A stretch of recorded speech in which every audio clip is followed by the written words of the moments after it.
인류 역사를 완전히 뒤바꿔 놓은 그런 세기가 있습니다.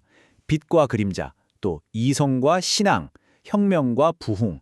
이 거대한 두 힘이 한 시대 안에서 정말 가장 격렬하게 충돌했던 시대. 네, 바로 18세기입니다. 18세기 교회사를 공부하러 오신 여러분을 환영합니다. 이 거대한 모순의 한가운데서 과연 신앙은 어떤 길을 걸었을까요? 네, 바로 이 질문이야말로 18세기를 이해하는 가장 중요한 열쇠라고 할 수 있습니다. 아니, 어떻게 한쪽에서는 인간의 이성이야말로 모든 것의 중심이라고 외치는데 다른 한쪽에서는 그 모든 걸 집어삼킬 듯한 뜨거운 영적 부흥의 불길이 타오를 수 있었을까요? 자, 그럼 먼저 18세기를 뒤흔들었던 첫 번째 거대한 물결, 바로 이성과 혁명의 시대를 한번 들여다보겠습니다. 이 시기에 세상의 지적 그리고 정치적 지도가 완전히 새롭게 그려지기 시작했거든요. 세상을 완전히 재편한 결정적인 네 가지 운동이 있었죠. 먼저 계몽주의는 이성의 힘으로 기존의 모든 질서를 의심하게 만들었고요. 산업혁명은 사회 구조를 그야말로 뿌리부터 뒤흔들었습니다. 그리고 프랑스 혁명과 미국 혁명은 우리가 지금 당연하게 누리는 이 민주주의의 초석을 다졌습니다.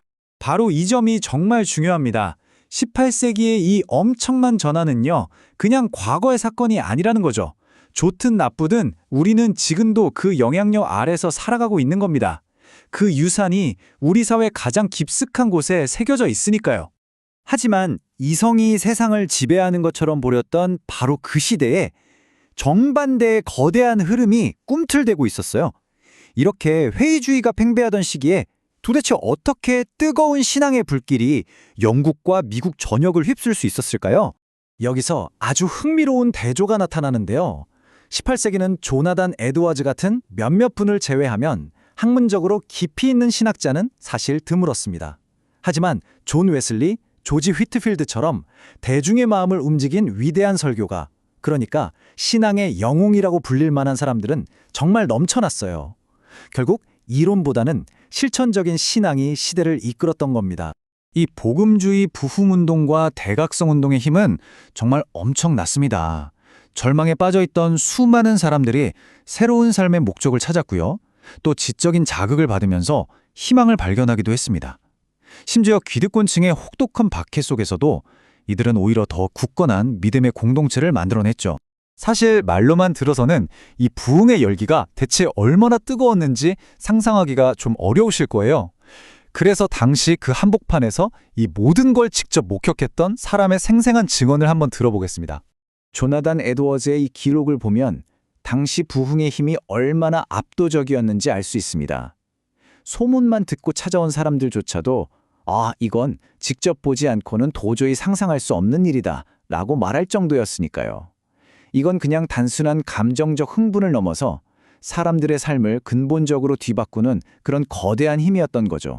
자, 그렇다면 18세기를 관통했던 이 팽팽한 긴장, 즉 이성과 부흥의 충돌이 오늘날 우리와는 과연 어떤 관련이 있을까요?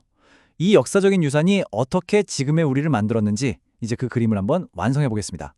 결론적으로 우리는 이 두 가지 서로 상반돼 보이는 흐름을 모두 물려받은 셈입니다. 한편으로는 이성과 합리성에 기반을 둔 현대 민주주의와 과학을 물려받았고요.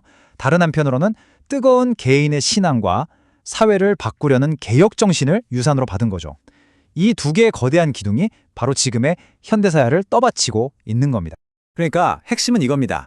우리가 좋든 싫든 현대인인 우리는 모두 이 역동적이고 또 모순으로 가득 찼던 18세기의 영적인 후손이라는 사실이죠.